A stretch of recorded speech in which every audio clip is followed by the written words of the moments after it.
Alors, lorsque on a les chevaux en bride, la méthode est exactement comme celle du filet, hein, c'est d'avoir une notion de contact sur les rênes, pas une notion de traction. Puis, chercher tout le temps à ce que le cheval se pousse des jambes sur la main, des jambes sur la main, des jambes sur la main, jusqu'à ce qu'il aille en avant et qu'il donne un appui. Et je vais pousser sur l'appui jusqu'à ce que cet appui s'en va par le mouvement en avant. Le cheval deviendra confortable par lui-même parce que la flexibilité du dos va se faire et le dos va se remonter. Prenons l'exemple de la cravache contre le mur. Si je pousse sur ma cravache, la cravache va s'arrondir. Je pousse sur un point de fixité. La cravache s'arrondit. Là, ma cravache n'est pas flexible. Là, ma cravache devient flexible. Je pousse sur un point fixe. Donc, prenons le mur, ça sera la bouche. Prenons ma main, ça sera les jambes. Je vais pousser sur la bouche jusqu'à ce que la colonne vertébrale se remonte comme ça. C'est ce qu'on appelle la flexibilité. Ma cravache n'est pas flexible. Ma cravache est flexible. Le dos, c'est pareil. Alors, autre exemple, le dos, c'est un pont. Ici, c'est les piliers du pont.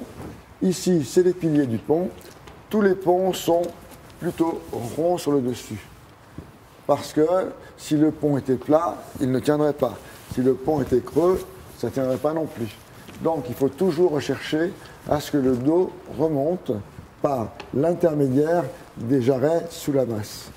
Le moteur du cheval, c'est ça. Ça doit être dessous. Dessous. Tout le temps. Dessous. Tout le temps. Jusqu'à ce que l'arrière-main se vienne dessous et de façon à alléger l'avant-main. D'où l'intérêt de rester dans sa position en mettant son dos derrière ses fesses de façon à asseoir les chevaux sur les hanches. Alors parfois ça ne se voit pas chez les chevaux, tellement ils sont construits de façon différente. Il y a des chevaux où ça se voit très bien, il y a des chevaux où ça ne se voit pas du tout, il y a des chevaux où ça se ressent, il y a des chevaux qui ne ressent pas, mais c'est lorsque le juge regarde les chevaux, il se dit « Ah, est-ce que le cheval est droit? Est-ce qu'il est fixe? Est-ce qu'il est tendu? Est-ce qu'il est régulier? Est-ce qu'il est flexible ?» Et ce sont des fondamentaux qui vont vous permettre de pouvoir comprendre et corriger et améliorer la technique des chevaux.